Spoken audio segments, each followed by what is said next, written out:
Assalamualaikum warahmatullahi wabarakatuh. Alhamdulillahirabbil alamin.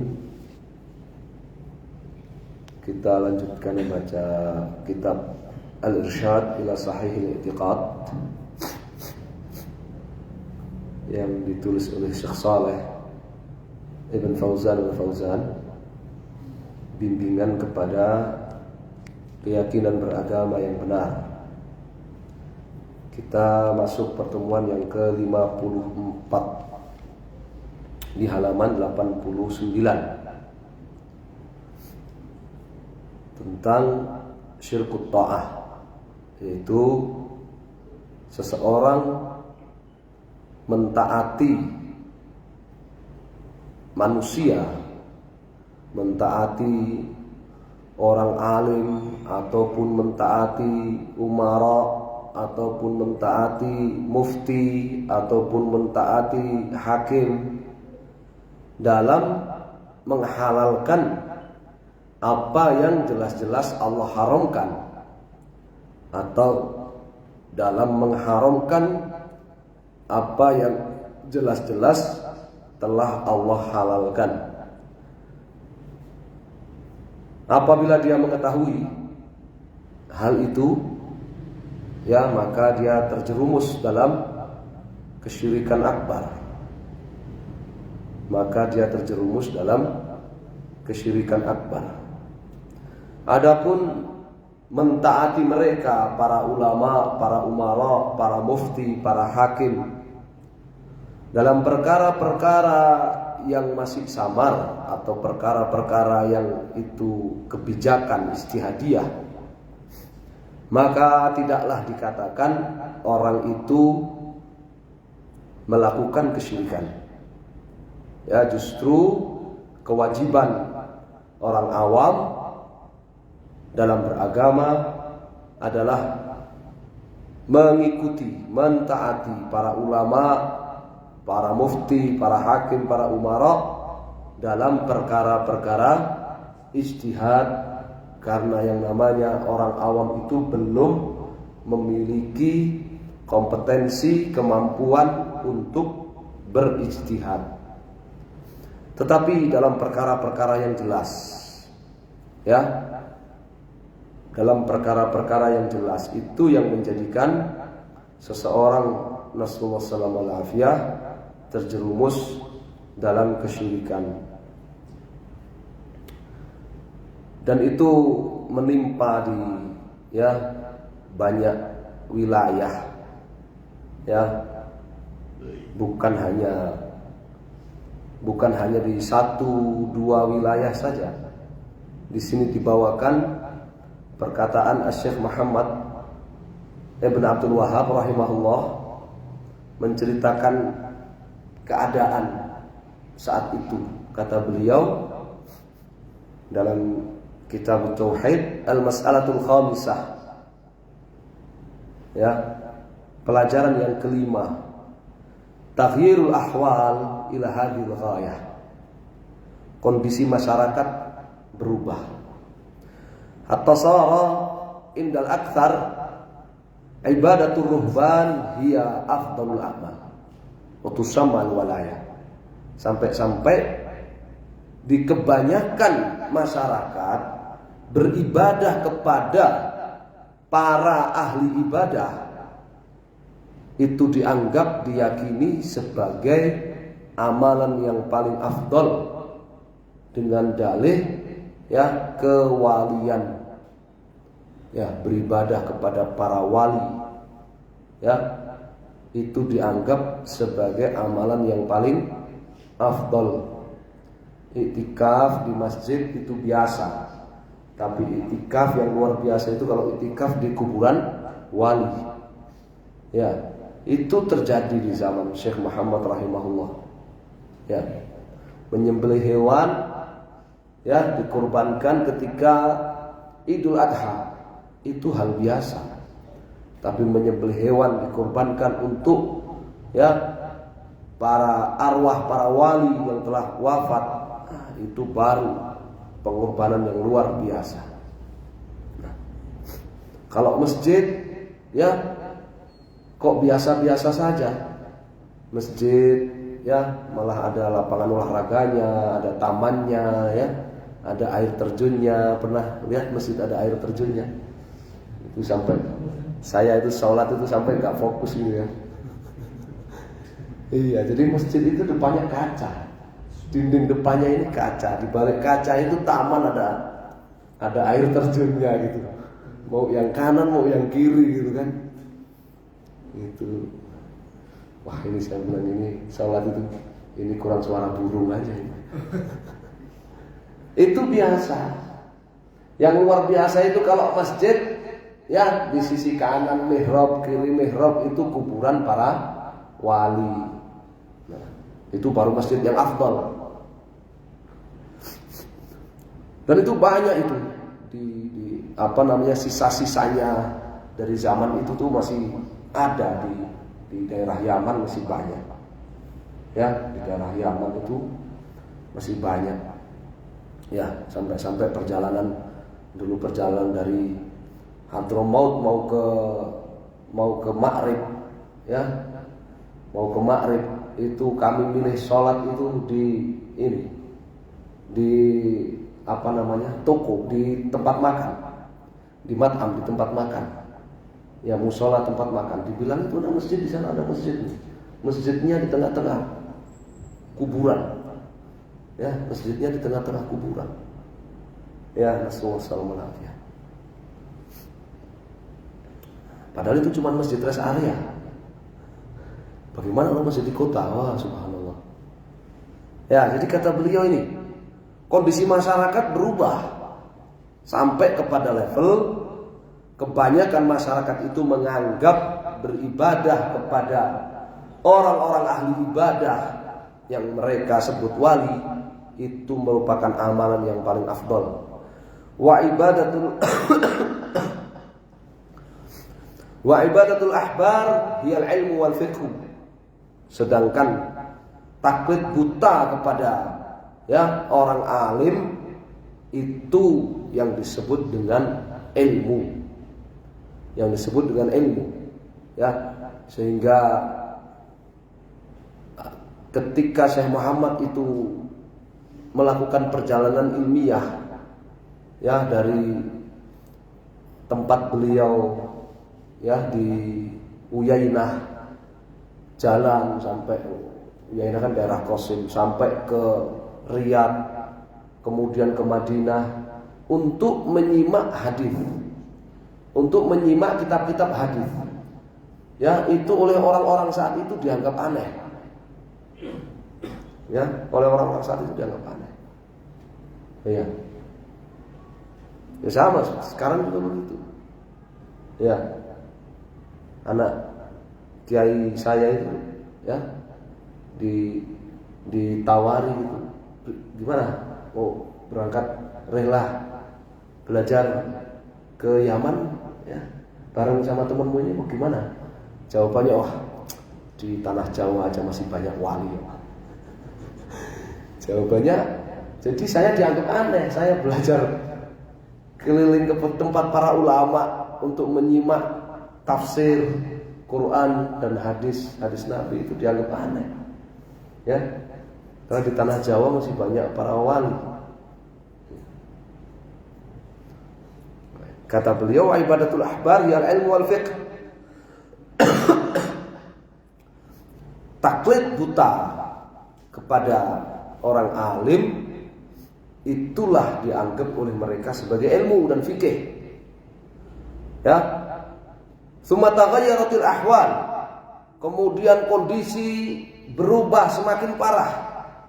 Ila an ubida min dunillahi man laysa minas salihin, sampai kepada level bahkan kuburan orang-orang yang tidak soleh sekalipun, bahkan tidak dikenal itu kuburan siapa, juga diibadahi selain Allah Subhanahu wa ta'ala. Ya. Bahkan bukan hanya kuburan, sekedar petilasan. Petilasan orang yang gak jelas, dia ini agamanya Islam kah, bukan, gak jelas. Ya. Diibadahi. Ya. Diberikan sedekahan, mereka istilahkan dengan sedekah. bumi, sedekah laut, sedekah sungai. Ya. Orang-orang yang nggak jelas, orang-orang yang tidak jelas. Ya, kata beliau, kondisi berubah semakin parah, di mana orang-orang yang tidak soleh bahkan kemudian yang diibadahi selain Allah Subhanahu wa taala. Wa ubida bil makna tsani man huwa minal jahilin, dan taklid buta tidak lagi kepada orang alim tetapi bahkan kepada orang-orang jahil, kepada para dukun. Ya, kepada para dukun. Coba ya, kalau sekarang alhamdulillah sudah kayak di tempat saya gitu, di kampung itu sudah banyak berubah. Dulu itu ya, dulu mau nyunatkan anak itu tanya ke dukun, bukan tanya ke Pak Kiai, bukan tanya kepada orang alim. Ya, mau nyunatkan anak gitu, anak ini sudah waktunya disunat apa belum, itu tanyanya ke dukun dulu, bukan ke orang alim, bukan ke kiai.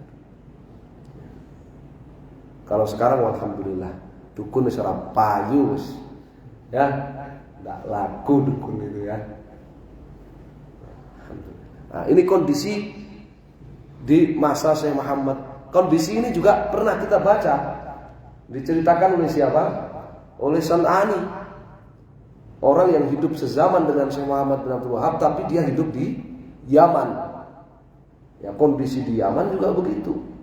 Ya, bahkan beliau ceritakan tidak ada seorang pun yang berani mengingkari ya kemungkaran, kesyirikan di tengah masyarakat itu. Kenapa? Karena yang diharapkan sebagai pelaku amar ma'ruf nahi munkar di kalangan para umara, mereka justru yang terdepan dalam praktek-praktek kesyirikan itu. Ya, Rasulullah SAW. Intah.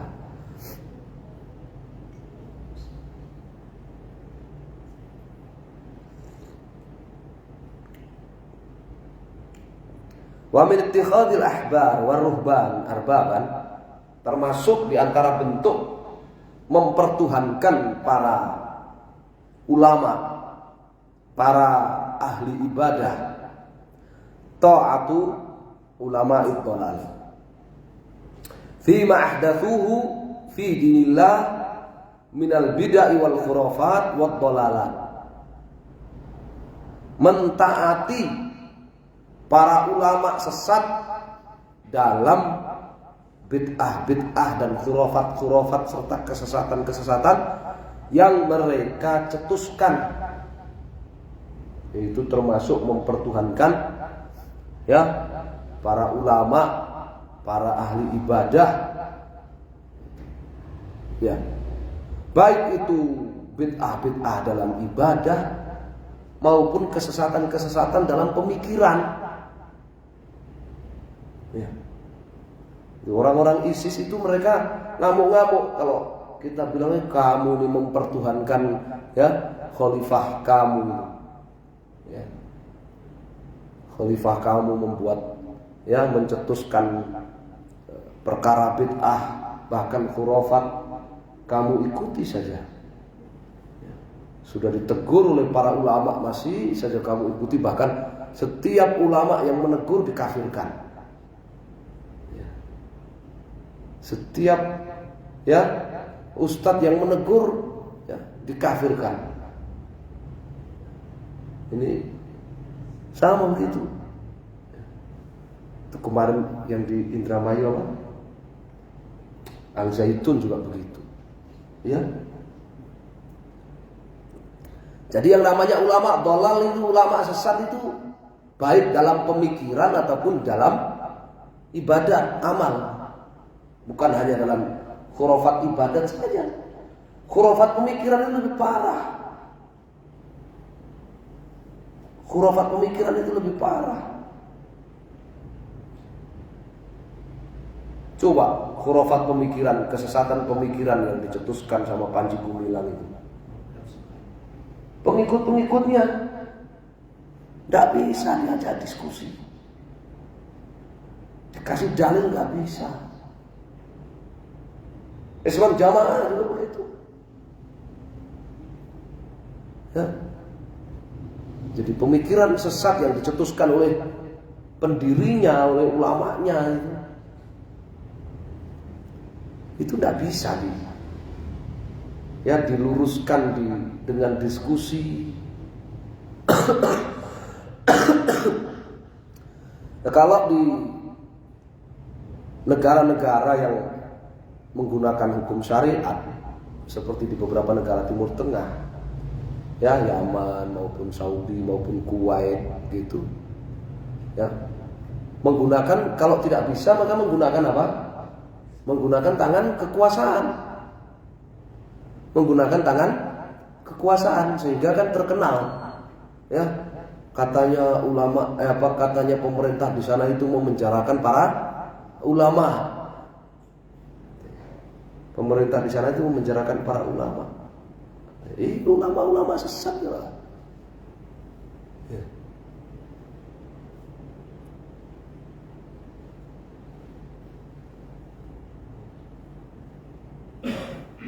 Sehingga tidak berkembang di sana. Ya, aliran-aliran seperti itu tidak berkembang. Kenapa? Karena ketika tidak bisa diajak berdialog, berdiskusi untuk kembali ke jalan Ahlus Sunnah wal Jamaah, maka kekuasaan yang turun tangan, ya, supaya penyakit itu tidak menular, ya maka dikarantina.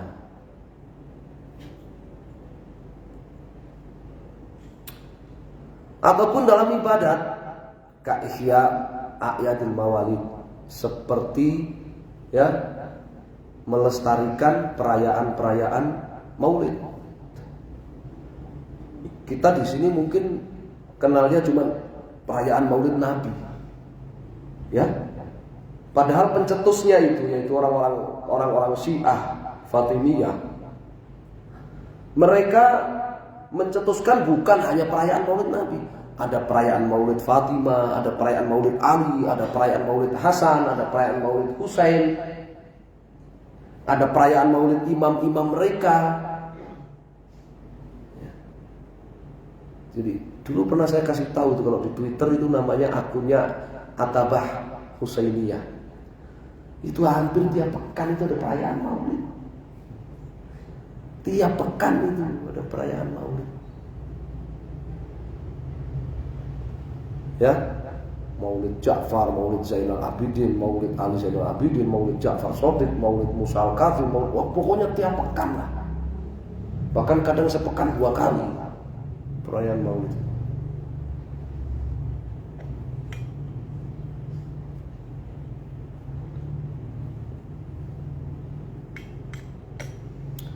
Wat-turuq as-sufiyah. Demikian juga ya bagaimana para pengikut aliran-aliran tarekat-tarekat sufiyah itu mempertuhankan tokoh-tokoh mereka. Ada yang sampai kepada keyakinan wahdatul wujud, ya, seperti pengikut tarekahnya kalau di Jawa dulu terkenal Sesi Jenar, ya, itu adalah pendakwah ajaran Al-Hallaj. Jadi Sesi Jenar itu ketika di sidang mengaku bahwa dia ala dini ma alaihi Al-Hallaj, ya. Jadi dia itu beragama dengan agamanya Al-Hallaj. Al-Hallaj itu pengikutnya Ibnu Arabi yang meyakini wahdatul wujud manunggaling kawula Gusti. Itu berangkat dari tarekat sufiyah, ya. Yang paling laris, paling umum itu tarekat sufiyah itu pendirinya itu mengaku Chistiyah. Chistiyah itu pendirinya ini atau pimpinannya itu mengaku bertemu dengan Nabi SAW dalam keadaan sadar. Dalam keadaan sadar, ya. Jadi sedang ya ribat, sedang sedang zikir di dekat makam Nabi SAW, terus tiba-tiba ya datang Nabi Shallallahu Alaihi Wasallam yang menyalami dia gitu. Bahkan dulu pernah ya salah satu ormas di Indonesia yang ya sampai sekarang eksis, tapi syukur ininya apa namanya, salah satu pendirinya tuh tobat yang bercerita begitu. Jadi dia mendirikan ormas itu karena ketika dia sedang haji, katanya dia ditemui oleh Nabi Shallallahu Alaihi Wasallam, ya, terus diusap-usap kepalanya, terus diberi pesan untuk mendirikan ormas itu. Ya, awalnya mengaku bahwa itu yang ketemu sama dia itu Nabi, tapi ketika ya oleh teman-temannya itu diajak diskusi, ya akhirnya dia mengakui bahwasanya itu bukan Nabi, bahwa dia keliru, nah, dia waham, ya, dan ormasnya berjalan sampai sekarang. Ya. Nah, sekarang siapa yang bisa menebak kalau itu Nabi? Kalau itu ya kan orang Bangladesh apa orang Pakistan, ya kan, jenggotnya kan tebel-tebel merah-merah, ya kan, orang sana kan, iya pakai jubah gitu kan, dia mau lewat depan kita kan mesti ngajak salaman. Kita zikir di sebelah makam Nabi Shallallahu Alaihi Wasallam mesti diajak salaman. Masa itu terus dianggap Nabi? Tapi rata-rata begitu. Anggap saja tabligh itu pendirinya Ilyas Kandalawi juga ngakunya mendirikan firqah tabligh itu, tarekah tabligh itu dari apa? Dari ditemui oleh Nabi Shallallahu Alaihi Wasallam secara sadar. Dan itu yang namanya jistiyah, salah satu ajaran di dalam sufi yang namanya jistiyah, ya, amalan-amalan untuk ketemu dengan Nabi Shallallahu Alaihi Wasallam secara sadar. Ya, di Turki dulu juga ada, ya di Turki dulu ada apa namanya, pakai nur-nur gitu depannya, Nur Muhammadiyah atau apa begitu, dari Turki juga begitu. Mengaku ketemu dengan Nabi, pengikutnya juga sampai luar Turki itu banyak itu. Syadzili juga, ya Abul Hasan Syadzili yang sampai ke Indonesia, Syadziliyah, ya, yang kansunya ada di Pekalongan, ya, Syadziliyah itu juga sama. Abul Hasan Syadzili itu menyebarkan tarekahnya itu diawali dengan mengaku ketemu dengan Nabi SAW secara sadar. Ya, kalau zaman sekarang itu sulit mau ngaku seperti itu, ya kan? Ya mana dokumentasinya? Ya, bawa HP mana? Ya kan? Kalau sekarang dituntut ada rekamannya, videonya, kamu ketemu sama Nabi Muhammad, mana videonya, gitu kan? Iya. Orang desak-desakan mau mengucapkan salam ke makam Nabi aja di video, masa ketemu sama Nabi gak di video, gitu kan? Ya, kelihatan bohongnya, ya. Di Kalimantan itu ada sebuah tarekah sufiyah. Jadi kalau mau acara itu mereka zikir dulu sampai teler, sampai berliur-liur, zikir sampai berliur-liur, ya. Jadi mulai dari ba'da zuhur itu mereka sudah berdatangan. Kemudian zikir, yang datang itu dikasih apa? Dikasih apa? Wadah, nah, dari kelapa itu, batok kelapa. Buat apa? Buat nadain liurnya itu. Zikir sampai isya. Enggak sholat, enggak ada sholat asar, maghrib enggak ada. Ya. Kalau yang udah zikirnya udah sampai seperti itu tuh sudah gugur kewajiban sholat. Ya. Kalau di kalangan Ahlus Sunnah namanya karena sudah gila, maka udah enggak wajib sholat. Kalau di kalangan mereka itu sudah wali, udah gak wajib sholat. Ya. Terus nanti habis isya gitu, imamnya datang, ya, di komando. Gak tahu komandonya bunyinya apa, kalau bahasa kita, imam datang gitu kan, pakai bahasa tarekahnya mereka. Sujud semuanya, sujud semuanya. Dulu pindah-pindah karena di diperkarakan sama masyarakat setempat, ya kan, pindah-pindah alirannya itu. Thariqah Sufiyah. Wa tawassul bil amwat. Demikian pula ya, tawassul dengan orang-orang yang telah wafat. Nah, tawassul dengan orang yang telah wafat, apabila tawassul itu maksudnya adalah dengan dengan kedudukan atau dengan zat nabi atau orang soleh yang telah wafat, ya, maka itu seperti yang dikatakan oleh Syekh di sini. Maksimalnya itu hanya bid'ah, tidak sampai ke level syirik. Seperti yang antum sering dengar, ya Rabbi bil Mustafa baligh maqasidana.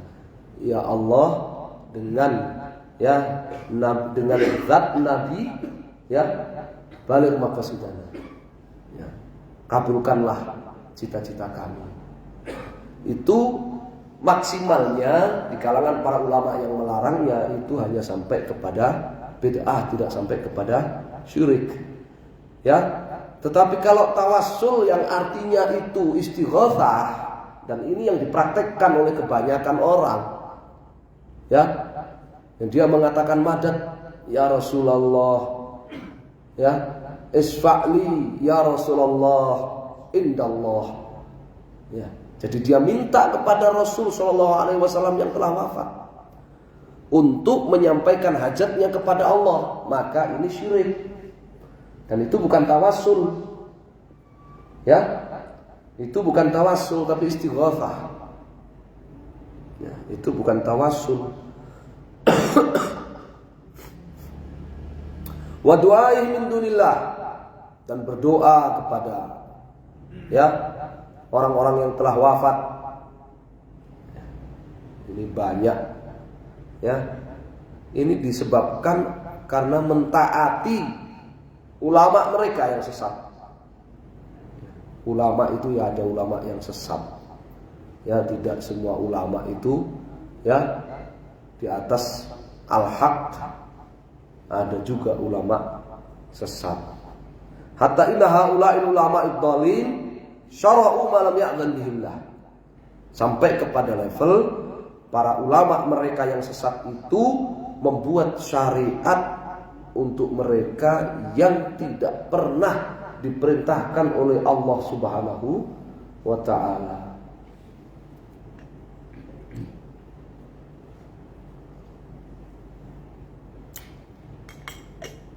Kalau maulid Nabi, ya, itu kambing yang harus disembelih berapa? Ya, kambing jantan semua syaratnya.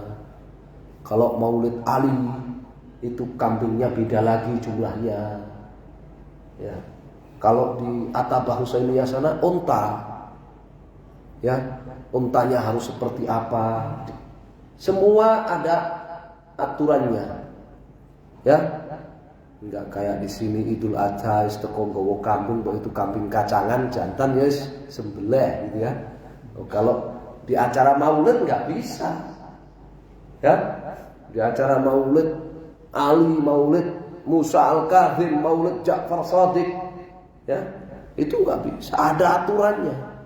Kalau kambing harus kambing jantan berapa jumlahnya.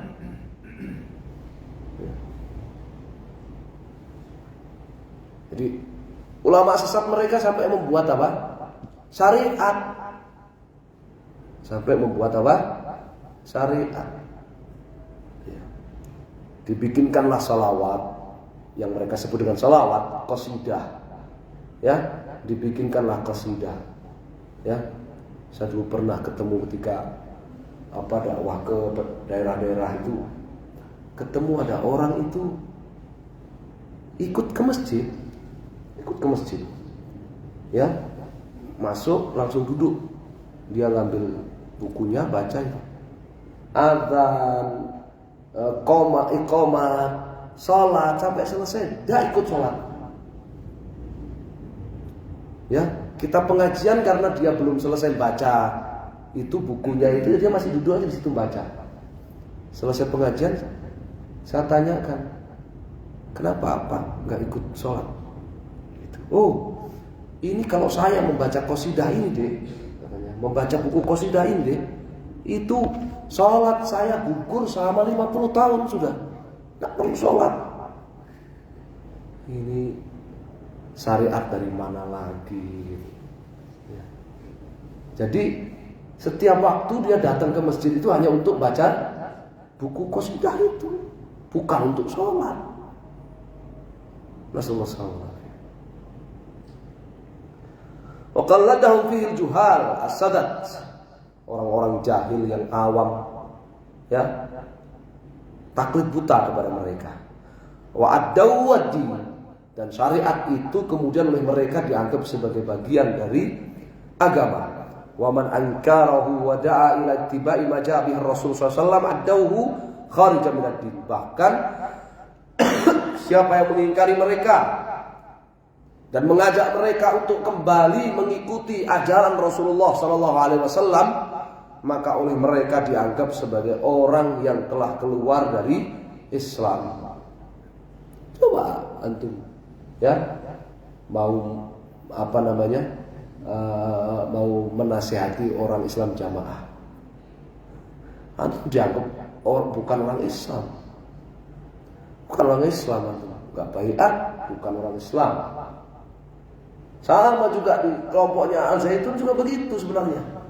Yang nggak baiat sama Panji itu bukan orang Islam, dan itu tertulis di dalam lembaran baiat itu. Jadi yang di luar mereka itu bukan Islam. Itu semua mau kelompoknya Zaitun itu KW9, ya, mau KW7, mau KW8. Karena pecahan-pecahan mereka itu sampai 12. Dari KW1 sampai KW12. Dan masing-masing itu menganggap kafir yang di luarnya. Jadi kalau, ya, misalkan ada orang, loh, saya sudah ikut KW3. Kalau saya orang Semarang, saya sudah ikut KW3, orang Jawa Tengah. Saya udah ikut KW3. Oh, tidak, KW3 itu nggak sah, kata dia. Yang saya KW9. Yang KW3 juga jawab gitu. Oh, yang KW9 itu nggak sah. Jadi belum Islam. Yang sah itu KW3 saja. Imaroh di KW3. Begitu. Ya. Itu kan tidak pernah menyangka kalau ternyata di balik, ya, di balik berita yang viral itu ternyata ada pemikiran-pemikiran yang aneh-aneh begitu, ya kan?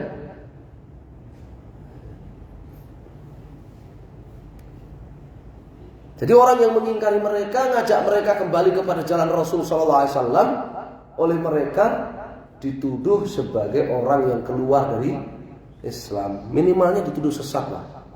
Au yubghidul ulama wassalihin, minimalnya dituduh membenci para ulama, membenci orang-orang saleh. Ya. Membenci para ulama, membenci orang-orang saleh. Fa'adal ma'rufu munkaran wal munkaru ma'rufan was sunnatu bid'atan wal bid'atu sunnatan. Sehingga yang terjadi, yang ma'ruf menjadi mungkar, yang mungkar dianggap ma'ruf, yang sunnah dianggap bid'ah, yang bid'ah dianggap sunnah. Ya. Kadang ajaran-ajaran yang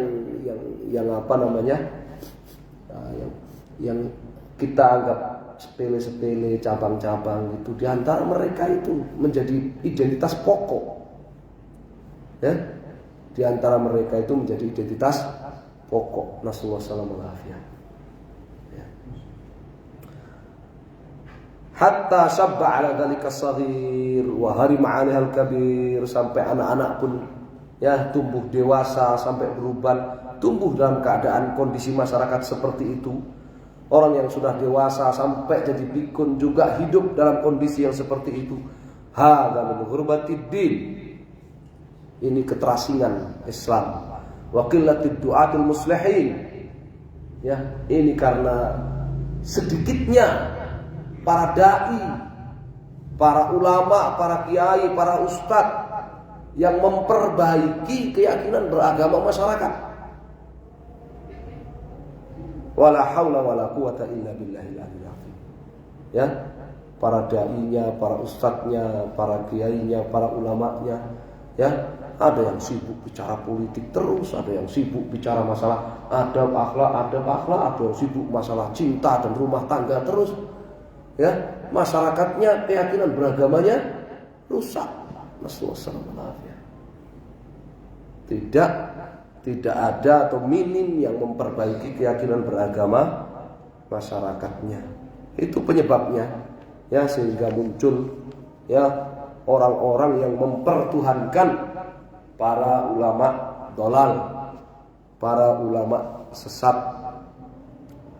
Wa idza kana la yajuzu ittiba'u a'immatil fiqh al-mujtahidin fima akhtau fihi min al-ijtihad ma annahu ma'dzurun wa ma'jurun fima akhtau fihi min ghairi qasdin illa annahu yuhram ittiba'uhum 'ala al-khata' fa kaifa la yuhramu taqlidu haula'il mudallilin wad dajjalin alladhina akhtau fi ma la yajuzu al-ijtihad fihi wa huwa amrul aqidah. Jika, ya, kita ini mengikuti pendapat ulama ahli fikih dalam perkara ijtihad yang keliru, kita tidak boleh. Ya, misalkan, ya, Abu Hanifah berijtihad nikah itu, ya, nikah itu sah tanpa wali. Nikah itu sah tanpa wali, tanpa dua saksi. Itu ulama, seluruh ulama satu kata berpendapat itu keliru. Boleh nggak kita ngikutin? Kita nggak boleh ngikutin. Kita nggak boleh, sampai muridnya Abu Hanifah juga menyalahkan Abu Hanifah dalam masalah itu. Kita tidak boleh mengikutinya, ya. Padahal ulama ahli ijtihad yang keliru dalam ijtihadnya itu dapat uzur, dapat pahala, karena memang dia kapasitasnya ulama ahli ijtihad berijtihad keliru, ya, dapat pahala. Kalau mau tahu pendapat kelirunya para ulama-ulama ahli ijtihad itu, mungkin kita akan asing melihatnya, ya, kita mungkin akan kaget-kaget lihatnya. Wudu pakai nabis itu apa namanya? Sari kurma. Jadi kurma itu digodok, direndam gitu, airnya boleh dipakai wudu katanya. Jadi wudu air kopi itu boleh. Wudu pakai air cem-ceman teh itu boleh. Kita anggap aneh, ya. Kalau wudu nggak sampai siku, ada ulama berpendapat kalau wudu itu sampai ketiak. Jadi kalau wudu tangannya sampai ketiak, kalau kaki sampai lutut. Tapi alhamdulillah di Indonesia itu nggak ketemu kita, karena memang itu ulama-ulama, ya, 4 mazhab pun menganggap itu pendapat-pendapat yang keliru. Tapi itu hasil ijtihad ulama zaman itu yang berijtihad, nggak boleh kita ikuti. Meskipun mereka ulama yang berijtihad itu dapat pahala karena kapasitas ulama sebagai ahli ijtihad. Maka bagaimana lagi, ya, dengan taklid kepada ulama-ulama sesat, ya, dalam perkara-perkara yang tidak boleh ada ijtihad di situ. Perkara-perkara akidah, ya, perkara-perkara akidah yang belum lama itu asma'ul arwah, ya kan? Jadi nama kita ini di dunia ini bukan nama yang ada di alam ruh. Jadi kan kita mau tahu nama kita di alam ruh itu di neraka apa di surga, ya, itu bayar, ya, bayar, ya. Dihitung per hari, dihitung per harinya 5.000 rupiah. Sekarang umurnya berapa? Bahari umurnya berapa? 60. Dihitung aja gitu. 60 tahun itu berapa hari kalikan 5.000. Kalau pengen tahu nama ruhnya Bahari itu di surga apa di neraka itu. Wah, itu dokter itu yang punya ide seperti itu dikiranya, ya, gara-gara belajar khusus, ya, kitab aliran Wahdatul Wujud. Dokter itu pinter bahasa Arab. Oh, ceramah pakai bahasa Arab, bahasa Inggris, pinter. Belum lama kan itu Asmaul.